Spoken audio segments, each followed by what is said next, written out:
Bible اسرائیل کے لوگوں کی کہانی ہے، لیکن یہ صرف اسرائیل کے لوگوں کی کہانی کے لیے نہیں ہے۔ خدا مسیحیوں کلیسیا سے جو بالآخر یسوع مسیح کے بعد بنی اسرائیل کے ذریعے قائم ہوگی بات کر رہا ہے۔ ابدی اور غیر متغیر کلام خدا، خدا کے ساتھ چلنا۔ بائبل جو وقت سے ماورا ہے، خدا کے ساتھ چلنا، حصہ 35۔ مصر، بیابان اور کنعان۔ بیابان، حصہ 2۔ خدا کے لوگ مصر سے نکلے، مصر کے لوگ اور فرعون کے لوگ، جن کا نام خدا کے لوگ ہے، لیکن دل سے اور زندگی سے وہ خدا کے لوگ نہیں ہیں۔ موسیٰ کی قیادت میں اپنے باپ دادا ابراہم کے خدا کے ذریعے، جس کے بارے میں انہوں نے صرف سنا تھا، نکالے گئے تھے اور وہ کنعان جانے کے لیے بیابان میں آئے تھے۔ بیابان کے بغیر کوئی کنعان نہیں ہے۔ بائبل بیان کرتی ہے کہ خدا کے اپنے لوگوں کو براہ راست کنعان میں نہ بھیجنے کی وجہ یہ تھی کہ جو لوگ ابھی تک جنگ کے عادی نہ تھے وہ جنگ کی وجہ سے مصر واپس نہ لوٹ جائیں۔ اور جب فرعون نے ان لوگوں کو جانے کی اجازت دے دی تو خدا ان کو فلسطینیوں کے ملک کے راستہ سے نہیں لے گیا، اگرچہ ادھر سے نزدیک پڑتا، کیونکہ خدا نے کہا ایسا نہ ہو کہ یہ لوگ لڑائی بھڑائی دیکھ کر پچھتانے لگیں اور مصر کو لوٹ جائیں، بلکہ خدا ان کو چکر کھلا کر بحر کلزم کے بیابان کے راستہ سے لے گیا اور بنی اسرائیل ملک مصر سے مسلح نکلے تھے۔ بیابان ایک ایسی جگہ ہے جہاں خدا رہنمائی کرتا ہے۔ خدا نے اپنے لوگوں کو اس وقت سے کھلایا اور پہنایا جب سے وہ مصر سے نکلے اور بیابان میں داخل ہوئے، یہاں تک کہ وہ بیابان سے گزر کر کنعان میں داخل ہوئے۔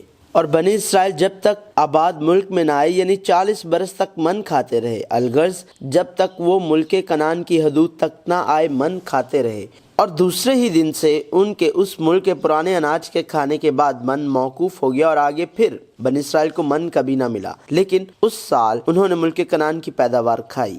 نیز خروج کے ساتھ خدا کی رہنمائی کا آغاز بادل کے ستون اور آگ کے ستون سے ہوا۔ خدا لوگوں کے سامنے ان کے راستے پر چلتے اور دیکھتے ہوئے دن کو بادل کے ستون اور رات کو آگ کے ستون کی طرح نہیں گیا، بلکہ خدا کے لوگوں نے دن کو خیمے کے اوپر خداوند کے بادل کو اور رات کو بادل کے بیچ میں آگ کو دیکھا۔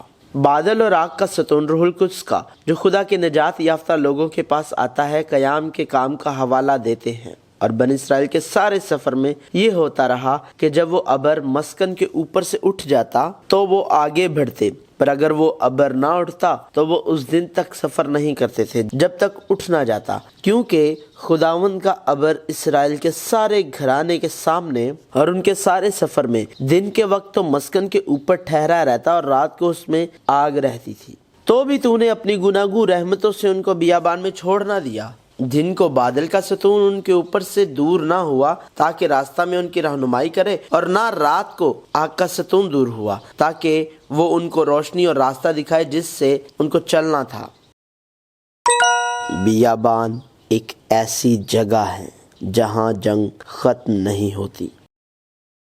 خروج کے کچھ عرصہ بعد عمالیکیوں نے خدا کے لوگوں پر حملہ کیا، اور جیسا کہ بیابان میں جنگیں کبھی ختم نہ ہوئیں، عمالیکیوں کی جنگ سے شروع ہو کر بیرونی جنگیں جیسے اموریوں کی جنگ اور بسن کی جنگ جو کنعان میں داخل ہونے سے پہلے لڑی گئی تھی، اور سونے کے بچھڑے کے بت، کنعان کی جاسوسی اور لاویوں کی بغاوت جیسی لڑائیاں خدا کے لوگوں میں لڑی گئی۔ اسی لیے خدا نے اپنے آپ کو قادر مطلق خدا کہا اور اپنے لوگوں کو خدا کی فوج کہا۔ تو بھی فرعون تمہاری نہ سنے گا، تب میں مصر کو ہاتھ لگاؤں گا اور اسے بڑی بڑی سزائیں دے کر اپنے لوگوں بنی اسرائیل کے جتھوں کو ملک مصر سے نکال لاؤں گا۔ بیابان میں جنگ خدا کی جنگ ہے، لہٰذا بیابان میں جنگ خدا کی جنگ ہے، جس میں موسیٰ کو اپنا ہاتھ اٹھانا اور یشوع کو سامنے رکھ کر خدا کے کاموں کو مکمل طور پر تسلیم کرنا تھا۔ یہ خدا کی جنگ ہے جو تبھی جیتی جاتی ہے جب خدا دشمن سے بچاتا ہے۔ یہ ایک جنگ ہے جو خدا لڑتا ہے، لہٰذا خدا کے بغیر لڑے جانے والی جنگ یقیناً ناکام ہو گئی۔ اور موسیٰ نے ایک قربانگاہ بنائی اور اس کا نام یہوہ نسی رکھا، اور اس نے کہا خداوند نے قسم کھائی ہے سو خداوند عمالیکیوں سے نسل در نسل جنگ کرتا رہے گا، لیکن بیابان میں ظاہر دشمن عمالیک، اموری اور بسن تھے، لیکن ان کے اندر پوشیدہ دشمن مصر تھا، وہ مصر جس کی وہ امید کرتے تھے۔ بیابان ایک خوشحال مصر نہیں ہے۔ بیابان گزرنے کی جگہ ہے، رہنے کی جگہ نہیں ہے۔ بیابان بسیرا کرنے کی جگہ نہیں، وہاں سے گزر جانے کی جگہ ہے۔ بیابان سے گزرنا ہی کافی تھا، تاہم ہمیں معلوم ہونا چاہیے کہ یہ مصر کی طرح خوشحال نہیں تھا۔ بیابان سے گزرنے اور خدا سے ملنے والے لوگوں کو بیابان میں کھانے کی کمی نہ تھی، لیکن اگرچہ وہ بیابان سے نکلے، بیابان میں کھانا ان لوگوں کے لیے غیر معمولی تھا جو ابھی بھی مصر سے اپنے دل لگائے اور اس کا موازنہ مصر کی زندگی سے کرتے تھے۔ اور جو ملی جلی بھیڑ ان لوگوں میں تھی وہ طرح طرح کی حرص کرنے لگی، اور بنی اسرائیل بھی پھر رونے اور کہنے لگے کہ ہم کو کون گوشت کھانے کو دے گا؟ ہم کو وہ مچھلی یاد آتی ہے جو ہم مصر میں مفت کھاتے تھے، اور ہائے وہ کھیرے اور وہ خربوزے اور وہ گندنے اور پیاز اور لہسن، لیکن اب تو ہماری جان خوش ہو گئی، یہاں کوئی چیز میسر نہیں اور من کے سوا ہم کو اور کچھ دکھائی نہیں دیتا۔ اور لوگ خدا کی اور موسیٰ کی شکایت کر کے کہنے لگے کہ تم کیوں ہم کو مصر سے بیابان میں مرنے کے لیے لے آئے؟ یہاں تو نہ روٹی ہے نہ پانی، اور ہمارا جی اس نکمی خوراک سے کراہیت کرتا ہے۔ بیابان میں لوگوں کو کثرت سے فراہم نہ کرنے کی ایک وجہ تھی۔ ایسا نہیں ہے کہ خدا مصر کی طرح کثرت سے مہیا کرنے میں ناکام رہا۔ خدا نے اپنے لوگوں کو بیابان میں ایک مقدس قوم بنانے کی غرض سے انہیں کثرت سے مہیا نہ کیا، اور تم اسی لیے روٹی کھانے اور میں یا شراب پینے نہیں پائے، تاکہ تم جان لو کہ میں خداوند تمہارا خدا ہوں۔ بیابان ایک ایسی جگہ ہے جہاں کسی چیز کی کمی نہیں ہوتی۔ خدا بیابان میں جو کچھ فراہم کرتا ہے وہ بیابان میں سے گزرنے کے لیے راہ کی روٹی ہے، نہ کہ کثیر کھانا۔ بیابان سے گزر کر کنعان جانے کے لیے سامان کی کوئی کمی نہ تھی، کیونکہ خداوند تیرا خدا تیرے ہاتھ کی کمائی میں برکت دیتا رہا ہے، اور اس بڑے بیابان میں جو تیرا چلنا پھرنا ہے وہ اسے جانتا ہے۔ ان 40 برسوں میں خداوند تیرا خدا تیرے ساتھ رہا اور تجھ کو کسی چیز کی کمی نہیں ہوئی۔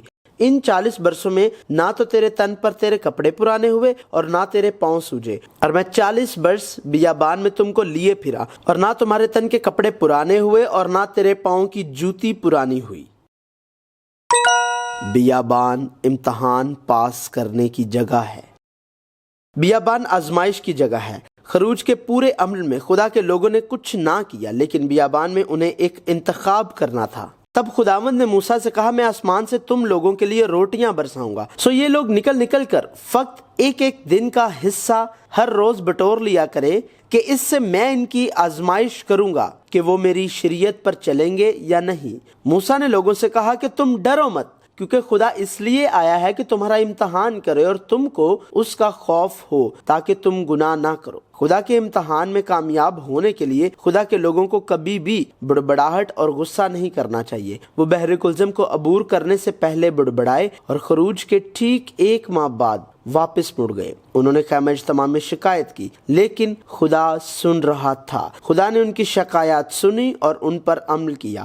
میں کب تک اس خبیث گروہ کی جو میری شکایت کرتی رہتی ہے برداشت کروں؟ بنی اسرائیل جو میرے برخلاف شکایتیں کرتے رہتے ہیں، میں نے وہ سب شکایتیں سنی ہیں۔ سو تم ان سے کہہ دو، خداوند کہتا ہے، مجھے اپنی حیات کی قسم ہے کہ جیسا تم نے میرے سنتے کہا ہے میں تم سے ضرور ویسا ہی کروں گا۔ لیکن اسرائیل کے لوگ خدا کو نہیں چاہتے تھے، وہ مصر کی فراوانی چاہتے تھے، انہیں کنعان کی سرزمین پر کوئی بھروسہ نہیں تھا، لہٰذا انہوں نے مصر کی آرزو کی اور مصری کھانے کی تلاش کی، اور روئے کہ ہم مصر سے کیوں نکل آئے؟ تم کیوں ہم کو مصر سے بیابان میں مرنے کے لیے لے آئے؟ بنی اسرائیل کے دل مصر کی جانب تھے، وہ کنعان کی امید نہیں کرتے تھے، وہ مصر میں مرنا چاہتے تھے، اور وہ چلائے کہ مصر واپس جانا بہتر ہے، اور مصر واپس جانے کے لیے روئے۔ چنانچہ بنی اسرائیل نے ہمیشہ سرکشی کرتے ہوئے بیابان میں اپنی زندگی کا خاتمہ کیا۔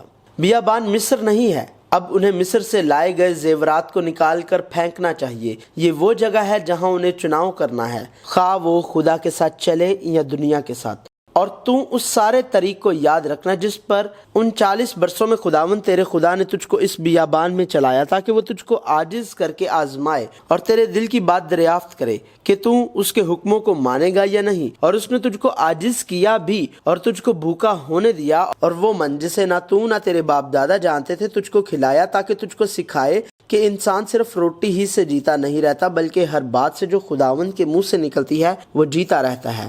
تو تیرے دل میں غرور سمائے اور تو خداوند اپنے خدا کو بھول جائے جو تجھ کو ملک مصر یعنی غلامی کے گھر سے نکال لایا اور ایسے وسیع اور ہولناک بیابان میں تیرا راہبر ہوا جہاں جلانے والے سانپ اور بچھو تھے اور جہاں کی زمین بغیر پانی کے سوکھی پڑی تھی، وہاں اس نے تیرے لیے چکمک کی چٹان سے پانی نکالا اور تجھ کو بیابان میں وہ من کھلایا جسے تیرے باپ دادا جانتے بھی نہ تھے، تاکہ تجھ کو عاجز کرے اور تیری آزمائش کر کے آخر میں تیرا بھلا کرے، اور ایسا نہ ہو کہ تو اپنے دل میں کہنے لگے کہ میری ہی طاقت اور ہاتھ کے زور سے مجھ کو یہ دولت نصیب ہوئی ہے۔ بیابان میں سے گزرنے کے لیے انسان کو صرف روٹی سے نہیں بلکہ خداوند کے منہ سے نکلنے والی ہر بات سے امتحان سے گزرنا اور اپنے آپ کو فروتن کرنا چاہیے۔ ہمیں خدا کے کلام کی تابعداری کرنا اور اس کے احکام اور آئین کو ماننا چاہیے۔ بیابان میں آزمائش خدا کو بطور خدا تسلیم کرنے کا معاملہ تھا۔ بیابان میں خدا نے اپنے لوگوں سے کہا کہ وہ دوسرے معبودوں کے نام نہ لیں اور نہ انہیں اپنے منہ پر لائیں۔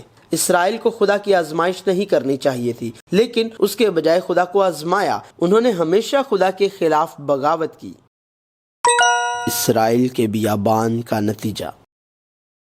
خدا کے لوگ جنہیں خدا کی خود مختار محبت کے ذریعے بیابان سے نکالا گیا تھا، سونے کے بچڑے کی بت پرستی، کنعان کی جاسوسی اور لاویوں کی بغاوت کے نتیجے میں اپنی مسلسل بے اعتقادی کے بعد آخرکار بیابان میں ہلاک ہو گئے۔ خدا کے لوگ تو خدا کے لوگ ہیں جو خدا سے تعلق رکھتے ہیں اور خدا کو بادشاہ تسلیم کرتے ہیں، اور انہیں تو خدا کے لوگوں کی طرح زندگی گزارنی چاہیے تھی، لیکن خدا کے لوگوں کے طور پر خدا کے خادموں کی حیثیت سے زندگی گزارنے کا انتخاب کرنے کے بجائے انہوں نے ایک بادشاہ کی زندگی کا انتخاب کیا جس نے خدا کو اپنا خادم بنایا۔ ان کا مطلب تھا کہ اگر ان کو اتنا کھانا جتنا مصر میں تھا نہ ملے تو وہ واپس چلے جائیں گے۔ تب ساری جماعت زور زور سے چیخنے لگی اور وہ لوگ اس رات روتے ہی رہے، اور کل بنی اسرائیل موسیٰ اور ہارون کی شکایت کرنے لگے، اور ساری جماعت ان سے کہنے لگی، ہائے کاش ہم مصر ہی میں مر جاتے یا کاش اس بیابان ہی میں مرتے۔ خداوند کیوں ہم کو اس ملک میں لے جا کر تلوار سے قتل کرانا چاہتا ہے؟ پھر تو ہماری بیویاں اور بال بچے لوٹ کا مال ٹھہریں گے۔ کیا ہمارے لیے بہتر نہ ہوگا کہ ہم مصر کو واپس چلے جائیں؟ پھر وہ آپس میں کہنے لگے، آؤ ہم کسی کو اپنا سردار بنا لیں اور مصر کو لوٹ چلیں۔ اطاعت کا راستہ اور نافرمانی کا راستہ ان کے سامنے رکھا گیا تھا، اور انہیں یہ انتخاب کرنا تھا کہ آیا خدا کے لوگ بنے بیابان سے گزریں اور کنعان میں داخل ہوں، یا مصریوں کی طرح بیابان میں مرے۔ آخرکار انہوں نے نافرمانی کا راستہ اختیار کیا اور کفر کی موت مر گئے۔ یقیناً خدا نے اپنے لوگوں کی رہنمائی کی اور ان کے لیے جنگ لڑی، لیکن خدا کے لوگ ایسا خدا چاہتے تھے جو ان کی گناہ کی خواہشات کو آخر تک پورا کرے۔ بیابان میں خدا کی مرضی۔ ہمیں خدا سے محبت کرنی چاہیے، ہمیں خدا سے اپنے سارے دل، دماغ اور طاقت سے پیار کرنا چاہیے۔ خدمت کریں، خوف رکھیں، تلاش کریں اور اس سے مانگیں۔ دوسرے لفظوں میں خدا سے اپنے سارے دل اور اپنی ساری زندگی سے پیار کریں۔ ہمیں یہ نہیں بھولنا چاہیے کہ خدا ایک غیور خدا ہے اور اس سے ڈرنا محبت کی تبدیلی کا عمل ہے۔ خدا کی یہ محبت اپنے پڑوسی کے لیے، یہاں تک کہ ہمارے دشمن سے بھی، ہماری محبت سے ظاہر ہونی چاہیے۔ بالآخر خدا پر یقین کرنا، خدا سے پیار کرنا، خدا کو جاننا اور رحم، مخلص دل اور شکستہ دل اور بہت کچھ، سب ایک ہی چیز ہے۔ پس اے اسرائیل، خداوند تیرا خدا تجھ سے اس کے سوا اور کیا چاہتا ہے کہ تو خداوند اپنے خدا کا خوف مانے اور اس کی سب راہوں پر چلے اور اس سے محبت رکھے اور اپنے سارے دل اور اپنی ساری جان سے خداوند اپنے خدا کی بندگی کرے اور خداوند کے جو احکام اور آئین میں تجھ کو آج بتاتا ہوں ان پر عمل کرے تاکہ تیری خیر ہو۔ خدا کے لوگوں کی حیثیت سے ہمیں پاک ہونا چاہیے، کیونکہ خدا پاک ہے۔ خدا چاہتا ہے کہ اس کے لوگ مقدس ہوں۔ خدا اپنے لوگوں سے کہتا ہے، تم میرے مقدس لوگ ہو۔ خدا نے ہمیں مسیح میں پاک اور بے عیب ہونے کے لیے چنا ہے، لہٰذا خدا کے لوگوں کو اپنے تمام چال چلن میں پاک ہونا چاہیے۔ خدا انہیں مقدس بنائے گا، اور یہ پاکیزگی تب حاصل ہوتی ہے جب ہم خدا کے کلام کو سنتے، پڑھتے اور مانتے ہیں۔ خدا ہمیں حکم دیتا ہے کہ اپنے آپ کو اس راست بازی کے غلاموں کے طور پر دے جو پاکیزگی کی طرف لے جاتی ہے، کیونکہ یہ خدا کی مرضی ہے جس نے اپنے لوگوں کو بلایا۔ سو اب اگر تم میری بات مانو اور میرے عہد پر چلو تو سب قوموں میں سے تم ہی میری خاص ملکیت ٹھہرو گے، کیونکہ ساری زمین میری ہے اور تم میرے لیے کاہنوں کی ایک خاص ملکیت اور ایک مقدس قوم ہوگے۔ انہی باتوں کو تو بنی اسرائیل کو سنا دینا۔ خدا نے اسرائیل اپنے لوگوں کو کاہنوں کی ملکیت اور ایک مقدس قوم ہونے کے لیے بلایا اور کہا کہ انہیں کاہنوں کی مملکت اور ایک مقدس قوم بننا چاہیے۔ خدا نے ہارون کی اولاد سے کہا کہ خدا خود ان کی میراث اور حصہ ہوگا، اور اس نے لاویوں کو کاہن کے قبیلے کے طور پر چنا اور کہا کہ وہ اس کے ہیں۔ اور بائبل ہمیں کاہن اور ایک برگزیدہ قوم، شاہی کاہنوں کا فرقہ اور مقدس قوم سے تعلق رکھنے والے لوگ کہتی ہے۔ یوحنا رسول نے بھی ایسا کہا۔ یسوع مسیح نے ہمیں ایک قوم اور کاہن بنایا۔ اگر خدا نے کہا ہے مقدس لوگ بنو اور بن جاؤ گے تو یہ ضرور ہوگا، خدا ایسا ضرور کرے گا۔ لہٰذا جس لمحے خدا نے کہا کہ خدا کے لوگ ایک مقدس قوم کی طرح ہیں، لوگوں کے تقدس میں یہ دریافت کرنا ہے کہ ہم گنہگار اس خدا میں رہ کر مقدس ہو گئے ہیں جس نے ہمیں مقدس قوم کہا۔ یہ ایسا ہی ہے جیسے یسوع نے اپنے شاگردوں سے جن میں ابھی تک کمی ہے کہا، تم دنیا کے نمک ہو، تم زمین کے نمک ہو، تم دنیا کا نور ہو۔ ہمیں خدا کے لوگوں کے طور پر الگ ہونا چاہیے۔ الگ ہونا مقدس ہونا ہے، کیونکہ ہم اس دنیا کے نہیں ہیں۔ تقدس میں یہ فرق علیحدگی نہیں بلکہ تقدس میں دکھایا جانا ہے۔ اور تم میرے لیے پاک بنے رہنا، کیونکہ میں جو خداوند ہوں پاک ہوں، اور میں نے تم کو اور قوموں سے الگ کیا ہے تاکہ تم میرے ہی رہو۔ خدا کے لوگوں کی حیثیت سے ہمیں خدا کے احکام اور آئین کو ماننا چاہیے۔ خدا نے ہمیں بار بار حکم دیا کہ ہم اس کے احکام اور آئین پر عمل کریں۔ خدا نے انہیں خیموں کی عید پر خداوند کا کلام سننے اور خدا کے حکموں پر عمل کرنے کے لیے موسیٰ کے آخری الفاظ کی طرح پکارنے کو کہا۔ بنی اسرائیل سے کہہ کہ میں خداوند تمہارا خدا ہوں۔ تم ملک مصر کے سے کام جس میں تم رہتے تھے نہ کرنا، اور ملک کنعان کے سے کام بھی جہاں میں تمہیں لیے جاتا ہوں نہ کرنا، اور نہ ان کی رسموں پر چلنا۔ تم میرے حکموں پر عمل کرنا اور میرے آئین کو مان کر ان پر چلنا۔ میں خداوند تمہارا خدا ہوں، سو تم میرے آئین اور احکام ماننا، جن پر اگر کوئی عمل کرے تو وہ انہی کی بدولت جیتا رہے گا۔ میں خداوند ہوں۔ خدا کے لوگوں کی حیثیت سے ہمیں خدا کی فرمانبرداری کرنی چاہیے۔ اطاعت کی بنیاد محبت اور تعظیم ہے، اور سردار کے لیے خوف اور دوری ہے۔ ایک بابرکت قوم کی حیثیت سے ہم خدا کے لوگوں کے طور خدا پر بادشاہ کی اطاعت کرتے ہوئے رہتے ہیں۔ اگر خدا جانے کو کہتا ہے تو ہمیں جانا چاہیے، اور اگر وہ رکنے کو کہتا ہے تو ہمیں رکنا چاہیے، اور ہر اس چیز پر عمل کریں جو وہ حکم دیتا ہے۔ بیابان سے گزرنا۔ ہمیں بیابان سے گزرنے کے لیے مرنا ہے۔ اسرائیل جو مصر سے نکلا اسے مرنا اور بیابان میں خدا کے لوگوں کی حیثیت سے نئے سرے سے پیدا ہونا چاہیے۔ ہمیں نئے سرے سے پیدا ہونا چاہیے۔ صرف پانی اور روح سے دوبارہ پیدا ہونے سے ہی ہم خدا کی بادشاہی میں داخل ہو سکتے ہیں۔ صرف خدا کے لوگ نئے اسرائیل، نئے دل اور نئی روح کے ساتھ یشوع اور کالب کی رہنمائی میں کنعان میں داخل ہو سکتے ہیں۔ چنانچہ خدا نے ان سے بیابان میں پہلے قدم کے طور پر بحر کلزم کو پار کروایا۔ اگرچہ بحر کلزم کی تہ خشک زمین کی طرح تھی، مصر سے جو لوگ بحر کلزم میں گئے وہ مر گئے، اور بیابان سے مردے زندوں کی طرح نکلے۔ یہ آخری قدم کے طور پر بیابان میں دریا یردن کو عبور کرنے کے مترادف ہے، اور خدا ان تمام بالغ مردوں کو مار ڈالے گا جن کی عمریں 20 سال سے زیادہ ہیں اور ان کا شمار کیا گیا ہے۔ اسی لیے خدا نے ہمیں حکم دیا ہے کہ ہم جسم کے ختنہ کے بجائے دل کا ختنہ کریں۔ ختنہ موت کی علامت ہے۔ تمہاری لاشیں اسی بیابان میں پڑی رہیں گی، اور تمہاری ساری تعداد میں سے یعنی 20 برس سے لے کر اس سے اوپر کی عمر کے تم سب جتنے گنے گئے اور مجھ پر شکایت کرتے رہے، ان میں سے کوئی اس ملک میں جس کی بابت میں نے قسم کھائی تھی کہ تم کو وہاں بساؤں گا جانے نہ پائے گا، سوا یوفنا کے بیٹے کالب اور نون کے بیٹے یشوع کے۔ پر جن اسرائیلیوں کو موسیٰ اور ہارون کاہن نے دشت سینا میں گنا تھا، ان میں سے ایک شخص بھی ان میں نہ تھا، کیونکہ خداوند نے ان کے حق میں کہہ دیا تھا کہ وہ یقیناً بیابان میں مر جائیں گے۔ چنانچہ ان میں سے سوا یوفنا کے بیٹے کالب اور نون کے بیٹے یشوع کے ایک بھی باقی نہیں بچا تھا۔ بیابان سے گزرنے کے لیے ہمیں نجات دہندہ سے ملنا چاہیے۔ خدا جانتا ہے کہ اس کے لوگ جو بیابان میں امتحان پاس نہیں کرتے وہ کنعان میں بھی ناکام ہو جائیں گے، اور موسیٰ بھی یہ جانتا تھا۔ خدا جانتا تھا کہ خدا کے لوگ غیر معبودوں کی پیروی کریں گے، خدا کو چھوڑ دیں گے اور خدا کے عہد کو توڑیں گے۔ خدا یہ بھی جانتا تھا کہ جب خدا کے لوگوں کو بہت سی آفات اور مصیبتوں کا سامنا کرنا پڑے گا تو وہ کہیں گے کہ اس کی وجہ یہ کہ خدا ان کے درمیان نہیں تھا، اور خدا ناراض ہو گیا، انہیں چھوڑ دیا اور اپنا چہرہ چھپا لیا۔ وہ گیت جو خدا نے ہمیں سکھایا ہے وہ ثبوت ہوگا، اور شریعت کی کتاب ثبوت ہوگی۔ یہ ایک المیہ ہے کیونکہ اس سب کی پیشن گوئی کی گئی تھی، لیکن یہ بائبل کا ایک تضاد اور سچائی ہے کہ یہ امید ہے۔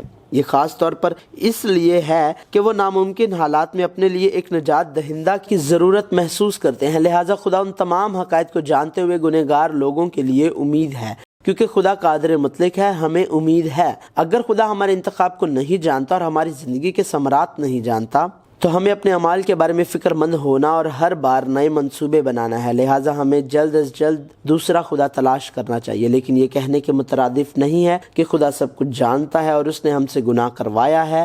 ہمارا گناہ ہماری گناہ کی فطرت پر مبنی ہے، لیکن خدا ہمیشہ چاہتا ہے کہ ہم صحیح فیصلے کریں اور صحیح انتخاب کریں۔ خدا جانتا تھا کہ بیابان خشک سرزمین ہے اور وہاں پانی نہیں ہے اور وہاں سانپ اور بچھو بھی ہیں۔ خدا جانتا اور ان کی رہنمائی کرتا تھا۔ یہ اس لیے تھا کہ خدا ان کو چٹان کا پانی پینے اور بیابان میں من کھانے سے برکت دے، اور بائبل بیان کرتی ہے کہ چٹان اور من یسوع مسیح ہیں، اور سب نے ایک ہی روحانی پانی پیا، کیونکہ وہ اس روحانی چٹان میں سے پانی پیتے تھے جو ان کے ساتھ ساتھ چلتی تھی، اور وہ چٹان مسیح تھا۔ ہمارے باپ دادا نے بیابان میں من کھایا، چنانچہ لکھا ہے کہ اس نے انہیں کھانے کے لیے آسمان سے روٹی دی۔ یسوع نے ان سے کہا، میں تم سے سچ کہتا ہوں کہ موسیٰ نے تو وہ روٹی آسمان سے تمہیں نہ دی، لیکن میرا باپ تمہیں آسمان سے حقیقی روٹی دیتا ہے، کیونکہ خدا کی روٹی وہ ہے جو آسمان سے اتر کر دنیا کو زندگی بخشتی ہے۔ انہوں نے اس سے کہا، اے خداوند، یہ روٹی ہم کو ہمیشہ دیا کر۔ یسوع نے ان سے کہا، زندگی کی روٹی میں ہوں، جو میرے پاس آئے وہ ہرگز بھوکا نہ ہوگا، اور جو مجھ پر ایمان لائے وہ کبھی پیاسا نہ ہوگا۔ خدا کے لوگوں کو بیابان میں جو برکت ملنی چاہیے وہ یسوع مسیح کے ذریعے ابدی زندگی ہے۔ اگرچہ خدا نے اپنے لوگوں کو خدا سے محبت کرنے، اس کی فرما برداری کرنے، پاک بننے اور اس کے احکام اور قوانین کو ماننے کا حکم دیا، پر خدا جانتا تھا کہ جو لوگ ابھی تک گنہگار تھے وہ ان تمام قوانین کو مان کر خدا کے کامل لوگ نہیں بن پائیں گے۔ اس نے لوگوں کی زندگیوں کے ذریعے شریعت کی حدود کو ظاہر کیا۔ بائبل یہ کہانی بتا رہی ہے، لہٰذا خدا نے قربانی کی شریعت، کفارہ کے بکرے اور سرخ بچھیا کو قربانی کے طور پر استعمال کیا، اور مزید کفارہ کا ذریعہ اور اسے یسوع مسیح کو ظاہر کرنے کے لیے استعمال کیا، جو اس کے سائے کے طور پر آئے گا۔ اگر اس زمانے کی کلیسیا اور مسیحی اب بھی دنیا کی تلاش میں ہیں، کیونکہ یسوع مسیح چٹان اور زندگی کی روٹی کافی نہیں ہیں، تو پھر وہ بھی بیابان میں ہیں۔ ہمیں یاد رکھنا چاہیے، اگر ہم ایمان سے بیابان میں سے نہیں گزرتے تو ہمیں دوبارہ بیابان میں داخل ہونا چاہیے۔ وہ بیابانی زندگیاں دہرائی جائیں گی، کیونکہ خداوند نے ان کے حق میں کہہ دیا تھا کہ وہ یقیناً بیابان میں مر جائیں گے۔ چنانچہ ان میں سے سوا یوفنا کے بیٹے کالب اور نون کے بیٹے یشوع کے ایک بھی باقی نہیں بچا تھا۔ پر تمہارے لیے یہ ہے کہ تم لوٹو اور بحر کلزم کی راہ سے بیابان میں جاؤ۔ بائبل جو وقت سے ماورا ہے، خدا کے ساتھ چلنا، مصر، بیابان اور کنعان کے ساتھ جاری ہے۔